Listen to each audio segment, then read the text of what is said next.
भक्तों, ओम नमः शिवाय। श्री शिवाय नमस्तुभ्यं। जय श्री महाकाल। जी हाँ भक्तों, क्या आपके भी घर में कोई ऐसा व्यक्ति है जो कि बहुत ज़्यादा नशा करता है? उसके नशे से आप लोग बहुत ज़्यादा परेशान हैं। आपको समझ में नहीं आ रहा कि इस व्यक्ति का जो नशा है वो छूटेगा कैसे। आपने बहुत ज़्यादा प्रयास कर लिया, बहुत ज़्यादा मेहनत कर लिया, बहुत ज़्यादा आपने डॉक्टर को दिखा लिया, बहुत ज़्यादा उसकी दवाइयाँ भी करवा ली, लेकिन फिर भी उसका जो नशा है ना वो छूटने का नाम ही नहीं ले रहा। तो ऐसे में कौन सा उपाय करें ताकि उसका जो नशा है ना वो हमेशा हमेशा के लिए छूट जाए? आज की इस वीडियो के माध्यम से हम आपको बताने वाले हैं कि आपको करना क्या है। पूरा का पूरा उपाय ध्यान से सुनिएगा, अच्छे से करिएगा। अगर आपने आज का ये उपाय ध्यान से सुन के अच्छे से कर लिया तो अवश्य रूप से उस व्यक्ति का जिसका भी नशा नहीं छूट रहा ना, अवश्य रूप से उसका जो नशा है वो हमेशा हमेशा के लिए छूटेगा। इसकी गारंटी मैं ले रहा हूँ, जो आपको मैं बता रहा हूँ। बहुत सारे लोगों की मनोकामना पूरी हुई है, बहुत सारे लोगों की जो नशा है वो छूटा है। दिन रात जो नशा लोग करते थे ना, उनका भी नशा छूटा है। बस आपको आज का ये उपाय ध्यान से सुन के अच्छे से कर लेना है बस। देखिए, आपको भी पता होगा कि जो पूज्य गुरुदेव की जो कथा होती है ना, उसमें लाखों की भीड़ आती है, आप सबको पता होगा, ठीक?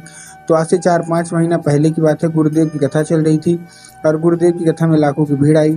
जब गुरुदेव की कथा में लाखों की भीड़ आई तो वहाँ ज़्यादातर जो भक्त थे, आपको एक चीज़ और पता होगी, गुरुदेव की कथा में जब भीड़ आती है ना, तो वहाँ जो भक्त होते हैं वो क्या करते हैं, उसके द्वारा, पत्र के द्वारा अपनी मनोकामना गुरुदेव तक पहुंचाते हैं। किसके द्वारा? पत्र के द्वारा। तो गुरुदेव की कथा में लाखों की भीड़ आई और बहुत सारे लोगों ने क्या किया, पत्र के द्वारा अपनी मनोकामना गुरुदेव तक पहुंचाई।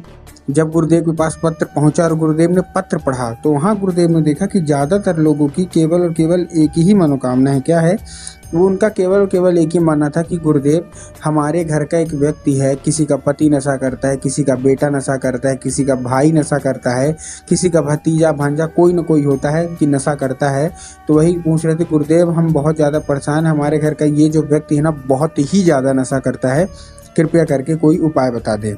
जब गुरुदेव ने ये देखा तब गुरुदेव ने 2 से 3 उपाय बताए और कहा कि, गुरुदेव ने कहा कि केवल और केवल ये उपाय कर लेना, तुम्हारे घर का जो भी व्यक्ति है वो जितना भी नशा करता है सारा का सारा नशा छोड़ेगा और मात्र 1 से 1.5 महीने के अंदर ही छोड़ेगा। जब गुरुदेव ने ये उपाय बताया तो लोगों ने जा जाके इस उपाय को घर में करना शुरू कर दिया। ठीक, अब जैसे ही लोगों ने जा जाके इस उपाय को घर में करना शुरू कर दिया, वही लोग गुरुदेव की कथा में 1 से 1.5 महीने बाद आ भी गए। अब जब वो लोग गुरुदेव की कथा में 1 से 1.5 महीने बाद आए तो उन्होंने फिर से गुरुदेव को पत्र लिखा।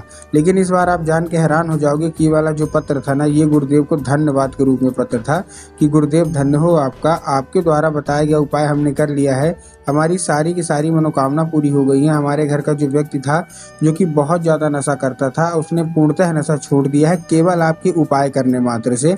आपका कोटि कोटि धन्यवाद। तो देखिए, जो लोग मेरी आवाज़ सुन रहे हैं ना, अगर आपको भी जानना है कि आखिर ऐसा कौन सा उपाय है जिसको करने मात्र से लोगों की सारी मनोकामना पूरी हो जाती हैं और जो घर का व्यक्ति नशा कर रहा होता है उसका नशा भी समाप्त हो जाता है, तो चलिए हम बताते हैं आपको आज की इस वीडियो के माध्यम से कि आपको करना क्या है। लेकिन उससे पहले, अगर चैनल पे आप पहली बार आए हैं और आवाज़ मेरी पहली बार सुन रहे हैं तो वीडियो को कर दें लाइक और चैनल को भी कर लें सब्सक्राइब, ताकि पूजनीय पंडित प्रदीप जी मिश्रा की रोज़ नए नए उपाय जो कि मैं उनकी कथा से सुनता हूँ, श्रवण करता हूँ, सबसे पहले मैं आपको प्राप्त करा सकूँ। ठीक, तो देखिए आपको करना क्या है। सबसे पहला जो हमारा उपाय है, इसमें काली मिर्च और एक धतूरे का उपाय है। अब इसको आपको करना कैसे, आपको सबसे पहले एक काम करना है, आपको उसी व्यक्ति से कराना है ये उपाय जो मैं पहला उपाय बता रहा हूँ, जिसका नशा नहीं छूट रहा।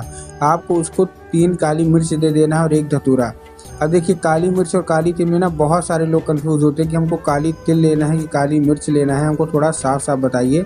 तब गुरुदेव ने साफ साफ बताया कि आपको काली मिर्च लेना है। ठीक, ले लिया काली मिर्च। काली मिर्च लेने के बाद आपको करना क्या है, 1 धतूरा उसको दे देना और भेज देना है सीधे सीधे कहाँ, महादेव के मंदिर।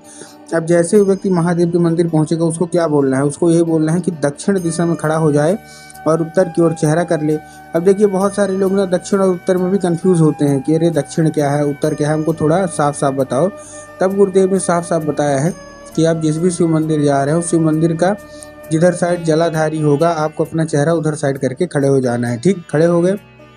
खड़े होने के बाद आपको एक नाम लेके, महादेव का एक नाम है श्रम्भेश्वर महादेव, तो बस आपको श्रम्भेश्वर महादेव का नाम लेके उन्हीं का स्मरण करके आपको चुपचाप क्या कर देना है, आपको अर्पित कर देना है और अपनी मनोकामना जो है वो मांग लेना है। ठीक, पूज्य गुरुदेव कहते हैं कि अगर उस व्यक्ति ने और कोई उपाय नहीं किया, कुछ नहीं किया, कोई सामग्री नहीं, केवल और केवल ये उपाय कर दिया ना, तो अवश्य रूप से महादेव प्रसन्न होंगे और उसका जितना भी नशा है वो करता है वो अवश्य रूप से समाप्त तो होगा ही होगा, अगर मात्र वो ये उपाय कर लेता है तो। ठीक है, ये था हमारा कौन सा, ये था हमारा अभी हमारा ये उपाय जो मैंने आपको बताया ये था हमारा पहला उपाय। ठीक, अब हम चलते हैं अपने दूसरे उपाय की ओर।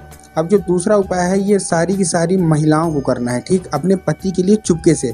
देखिए हमको भी पता है कि जो पति होते हैं उनका जो मन है वो उपाय में नहीं लगता, वो कभी भी उपाय की ओर आगे नहीं बढ़ते। तो आप जितने लोग हैं, अगर आपको भी जानना है कि चलिए हम कौन सा उपाय करते हैं तो मैं वो बता देता हूँ आपको। इस उपाय में आपको चाहिए क्या क्या।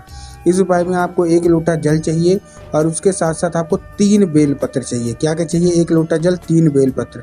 अब देखिए जो आप 1 लोटा जल ले रहे हैं सबसे पहले तो तांबे के लोटे में जल होना चाहिए। किसके लोटे में जल होना चाहिए, तांबे के लोटे में होना चाहिए। बहुत सारे लोग स्टील के लोटे में ले लेते हैं जो कि गलत है, आपको तांबे के लोटे में लेना है।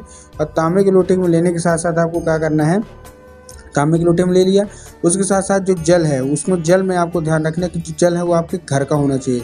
बहुत सारे लोग घर से खाली लोटा लेके जाएंगे और मंदिर परिसर से जल भर लेते हैं, तो आपको वो नहीं करना। ठीक, आपने ठीक है ले लिया।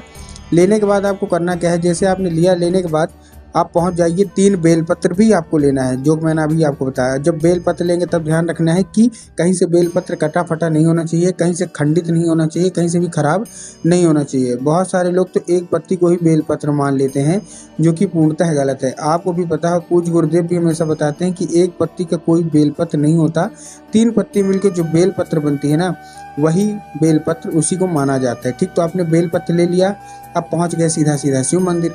अब जैसे शिव मंदिर आप पहुंचेंगे आपको करना क्या है, आपको सबसे पहले बाबा भोलेनाथ के ऊपर अर्पित करना है क्या, जो बेलपत्र है वो अर्पित करना है। उसके ऊपर से आपको जो 1 लोटा आपने जल लिया है ना वो आप कुंदकेश्वर महादेव का नाम लेके, महादेव का बहुत ही सुंदर सा नाम है कुंदकेश्वर महादेव, तो बस आपको कुंदकेश्वर महादेव का नाम लेके उन्हीं का स्मरण करके अर्पित करना और बाबा से उसको औषधि के रूप में मांगना है कि बाबा कृपया करके हमको इसको औषधि के रूप में प्रदान करिए। हमारे घर का जो व्यक्ति है ना वो बहुत ज़्यादा नशा करता है। अब क्या होगा, अब वो औषधि बन जाएगा। अब जब वो जल जलाधारी से नीचे गिरे तो आपको किसी दूसरे पात्र में भर लेना है, कोई भी कटोरी हो, कोई भी गिलास हो, आप भर लीजिए। भरने के बाद उसको लेके आ जाइए घर, और साथ साथ जो बेलपत्र है वो भी आ गए। आने के बाद आपको क्या करना है, जो जल है वो आपके घर के व्यक्ति को पिला देना है। अगर साधारण रूप से पीता है तो अच्छी बात है, अगर नहीं पीता तो जब भी वो व्यक्ति चाय पीने को मांगे या पानी पीने को मांगे तो आप उसमें मिला के पिला दीजिए। ठीक, उसके साथ साथ जो बेलपत्र है बेलपत्र भी आपको खिलाना ही है क्योंकि वो भी औषधि है। साधारण रूप से खाता है तो अच्छी बात है, अगर नहीं खाता तो आप बेलपत्र को धूप में सुखवाइए।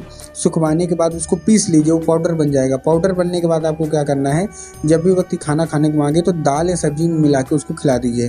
पूज्य गुरुदेव कहते हैं 1 से 1.5 महीना आप ये करके देखिए, आपके घर का जो व्यक्ति है आप खुद ही देखेंगे कि वो अपने आप बदलने लगा है और आपकी बात मानने लगा है और पूरी जिंदगी वो फिर कभी नशा नहीं करेगा। तो उम्मीद करता हूँ आज का उपाय समझ में आ गया होगा।